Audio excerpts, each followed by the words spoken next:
Apakah interaksi dengan media sosial sudah dapat memenuhi mandat persekutuan yang Tuhan maksud, atau justru itu hanya sebagai lapisan luarnya saja? Tuhan bukan hanya mengembuskan roh atau sifat kekekalan, tapi juga memberikan kepada manusia itu sebuah keterampilan untuk bisa mengalami kasih Tuhan. Shalom Sobat Berkat, kembali lagi di sini. Kita hari ini akan jujur-jujuran belajar membahas tentang topik yang sedang banyak dihadapi di zaman saat ini oleh generasi muda.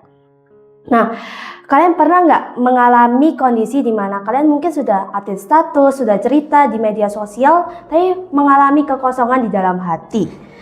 Hari ini kita mau sama-sama belajar dari Ibu Magdalena. Shalom Bu. Shalom, shalom untuk ibu bapak semua, adik-adikku, sobat berkat. Tuhan memberkati.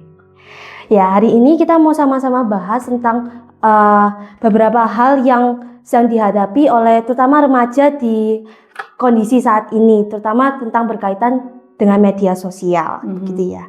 Mungkin langsung ke pertanyaan pertama saja ya, Bu.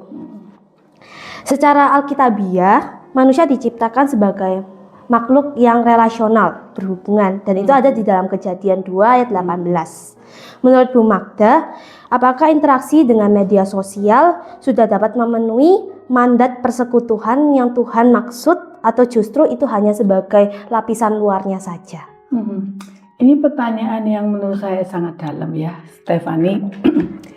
Makhluk relasional itu bukan hanya bercakap-cakap, tetapi sebenarnya ada kehidupan yang Tuhan beri.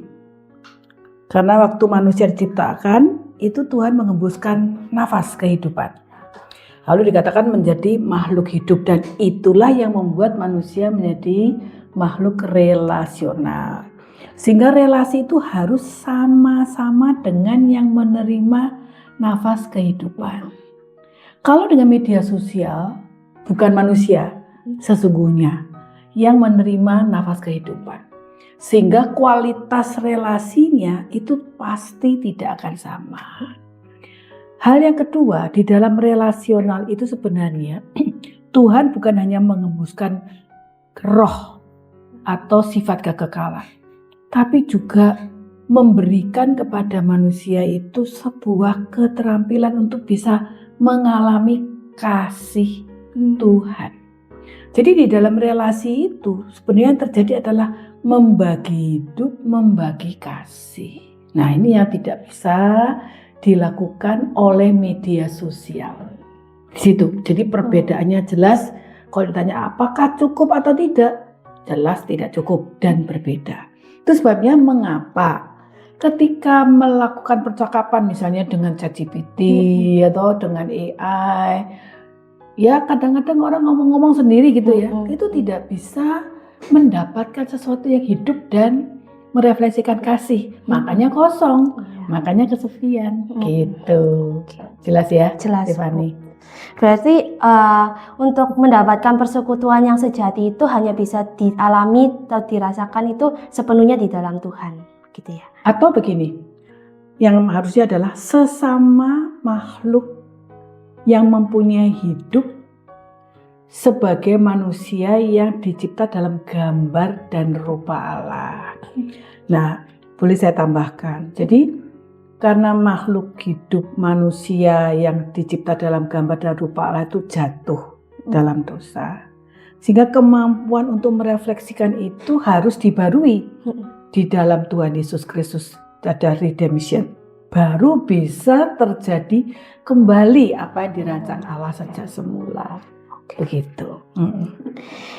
Terus pertanyaan selanjutnya nih Bu, di zaman saat ini tuh saya sendiri sebagai generasi muda mungkin seringkali tuh ada perasaan yang butuh validasi dari orang lain. Jadi kayak kalau melakukan sesuatu itu gimana ya kalau pandangan orang dan lain sebagainya.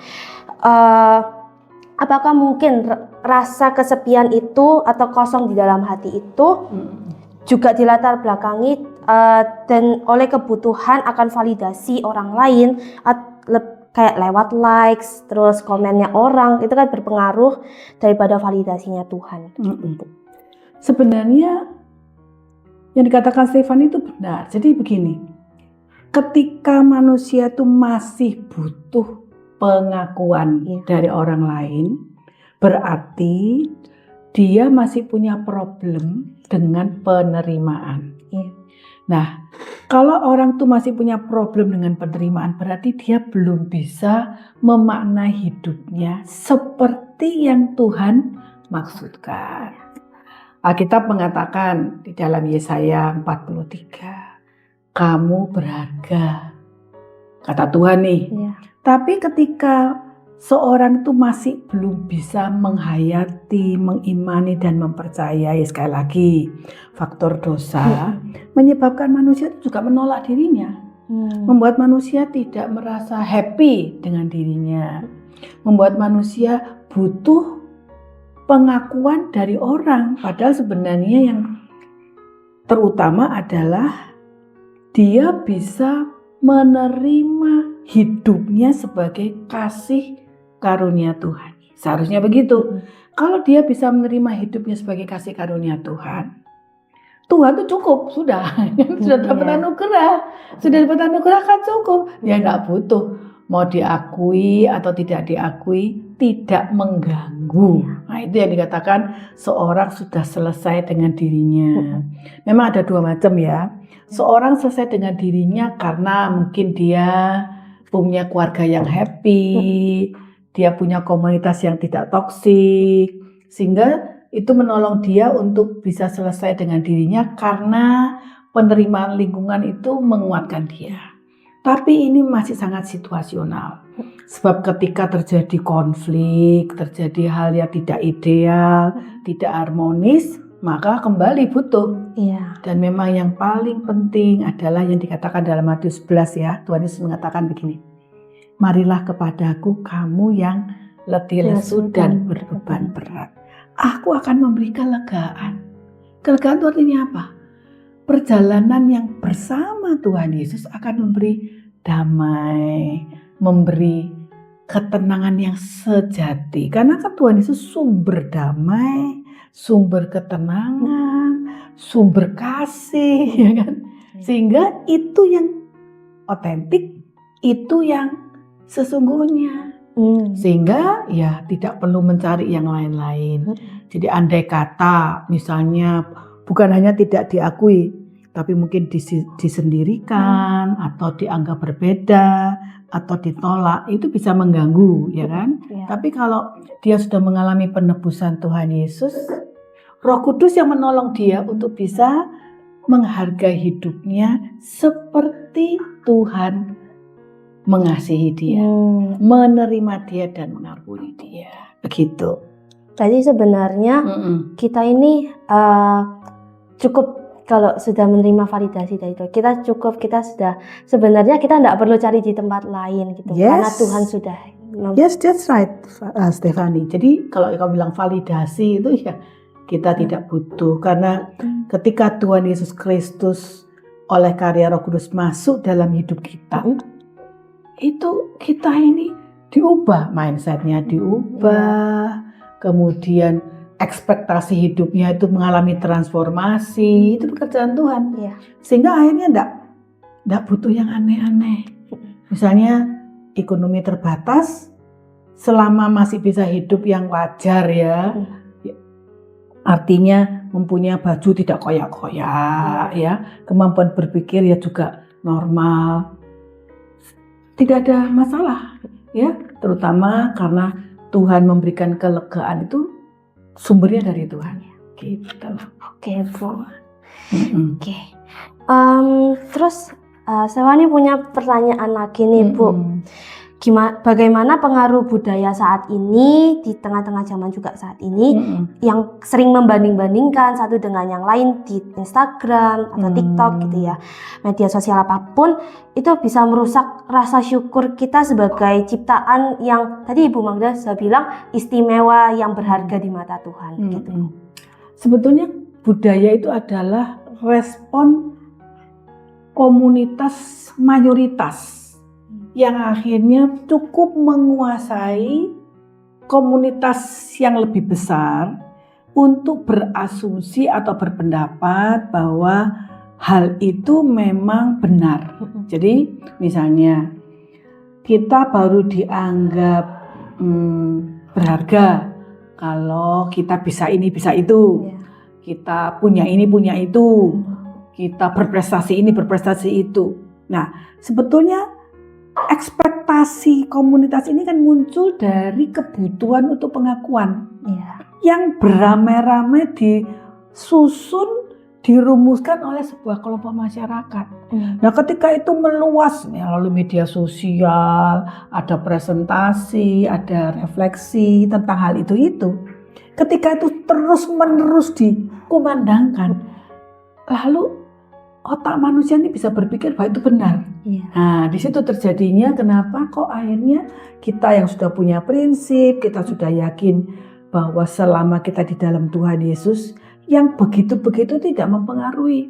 Bahwa saya hanya punya satu prestasi atau punya satu talenta, itu nggak apa-apa selama bisa dipakai oleh Tuhan. Jadi kebutuhan untuk dihargai lingkungan itu sebetulnya tidak ada. Tapi karena budaya masyarakat ini bersifat dominan katakanlah, ya itu bisa mengganggu ketika keyakinan dalam relasi dengan Tuhan itu belum menghidupi dia, belum jadi prinsip, baru jadi pengetahuan. Nah, masalahnya di situ. Kalau hanya jadi pengetahuan, ya bisa goyah, bisa terpengaruh, kemudian bisa apa? Waktu dibandingkan lalu ikut. Ya, padahal kan kalau kita punya prinsip kan bisa mengatakan, ini tidak cocok untuk saya, ya toh, gitu. Oh, gitu ya, Bu. Oke. Terus Stefani juga ada pertanyaan lagi nih. Kenapa banyak remaja Kristen itu merasa lebih nyaman untuk curhat di media sosial, kayak update status, aku lagi di sini, aku lagi di situ, daripada untuk kayak mungkin sujud sama atau cerita sama Tuhan tentang mungkin pergumulannya, tentang apa yang ingin dia ceritakan gitu, atau bicara dengan mentor rohaninya gitu, Bu. Kenapa? Gini, orang itu cenderung kepingin dapat komen. Ketika kita ngomong nih, mendapat komen yang kita harap. Jadi misalnya kita nih curhat, kita nih berharap respon itu seperti yang kita inginkan. Nah, misalnya kita coba nih ngomong sama mentor atau sama orang tua. Respon orang tua tuh seharusnya baik dan benar, tapi ketika itu berbeda dengan ekspektasi, ya nggak mau dengar. Karena telinga anak remaja itu kan memilih. Saya hanya mau memilih mendengar yang saya harapkan, yang saya suka. Nggak siap untuk mendengar sesuatu yang ternyata aku salah, atau ternyata aku nggak baik begitu. Itu nggak siap.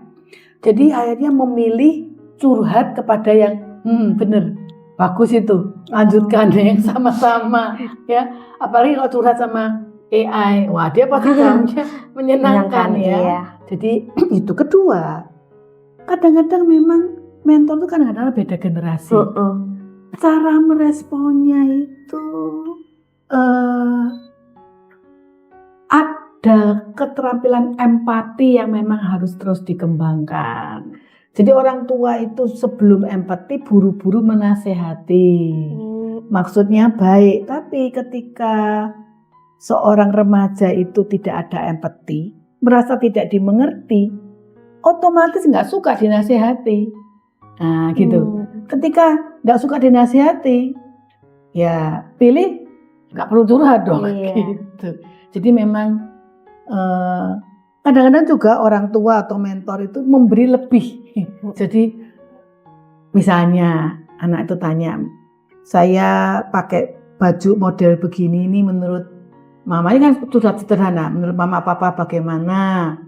Terus dia tuh hanya butuh jawaban, oh ini pantas, itu bagus, ya mau betul gitu. Enggak, tapi disampai khotbah. Anak sekarang itu kalau pakai baju kalau enggak mahal, enggak bermerek. Jadi ketika bukan saja nasihat, tapi ada hal yang menunjukkan orang tua itu mungkin dianggap merasa benar, kemudian juga menyampaikan sesuatu yang membuat si anak tuh merasa bukan hanya orang tua tidak paham atau mentor tidak paham, tapi merasa seperti sedang diadili, sedang dianggap generasi, sekarang kan dikatakan generasi stroberi lah, tidak tahan bekerja lah, semua yang jelek-jelek itu, sehingga akhirnya daripada telingaku dengar yang gitu-gitu, mending aku tidak usah ngomong. Itu yang terjadi. Gitu ya. Gitu kah? Menurutmu gitu nggak? Gimana? Ya, kalau maksudnya kalau julukan ya saat ini bilang buat generasi Z ini kan generasi stroberi yang maksudnya kurang tahan uji gitu ya, karena gampang menyerah dan lain sebagainya. Kalau menurut Stefani sendiri sih enggak semuanya begitu. Beberapa mungkin ya tergantung pola pikir setiap orang masing-masing. Tapi dari yang Stefani juga amati itu mungkin perlu dilatih saja untuk kayak kalau misalnya tahan uji dan lain sebagainya gitu Iya, sih. jadi anak remaja itu kan kepingin masa saya ini jelek semua, aku tidak bagusnya ya toh. Jadi kalau merasa akan dianggap tidak bagus ya mending gak usah ngomong gitu kan ya. Mungkin kayak kalau dari orang tua atau apa gitu kayak support, oh gini lebih baik gini gitu sih Bu. Jadi sebelum menyalah-nyalahkan disupport kelemahannya itu gimana cara ngatasinya gitu ya. Baik. Stefani ada pertanyaan terakhir nih Bu. Di Alkitab, Elia pernah merasa sangat sendirian dan ingin menyerah padahal Tuhan ada di sana sebenarnya. Bagaimana fenomena kesepian yang saat ini dihadapi oleh di zaman saat ini nih sedang ramai, ini mirip dengan kondisi rohani yang sedang menjauh dari sumber air hidup itu. Jadi memang begini, kalau Elia waktu itu kan merasa stres ya, karena dia merasa sendiri, sebenarnya lebih gitu. Dia butuh jadi Nabi Elia tuh butuh konfirmasi yang dilakukan ini benar. Tapi yang terjadi, dia yakin yang dilakukan benar, melawan nabi-nabi Baal, melawan orang-orang yang tidak percaya sama Tuhan, kan benar. Tapi kenapa kok Tuhan mengizinkan dia malah diserang, dia malah mau dibunuh. Jadi responnya Nabi Elia kan inginnya gini, orang Israel bertobat, lalu kemudian Tuhan menyatakan mujizat. Tapi yang terjadi kok malah dia mau diancam bunuh, tidak muncul orang Israel yang bertobat. Sehingga Nabi Elia mungkin saja, karena kita tidak tahu hatinya waktu itu ya, merasa percuma saya melakukan semua ini. Tidak ada yang mendukung saya. Jadi kalau begitu, buat apa saya hidup? Kalau yang saya lakukan Tuhan tidak merestui, buktinya dibiarkan seperti berjuang sendiri. Jadi sebetulnya Nabi Elia itu butuh komunitas yang mendukung, butuh dari Elia sendiri ingin Tuhan tuh memberi konfirmasi gitu loh, bahwa yang kau lakukan hambaku, yang kau lakukan ini sudah benar, tapi memang ada proses yang harus kamu lalui. Nah, penjelasan-penjelasan ini kadang-kadang ketika seorang sudah taat tapi tidak mendapatkan yang diinginkan, itu langsung bertanya kenapa. Nah, demikianlah pergumulannya Nabi Elia, seorang nabi yang besar, yang imannya teguh. Ada masa dia bisa mengalami namanya kekeringan secara rohani.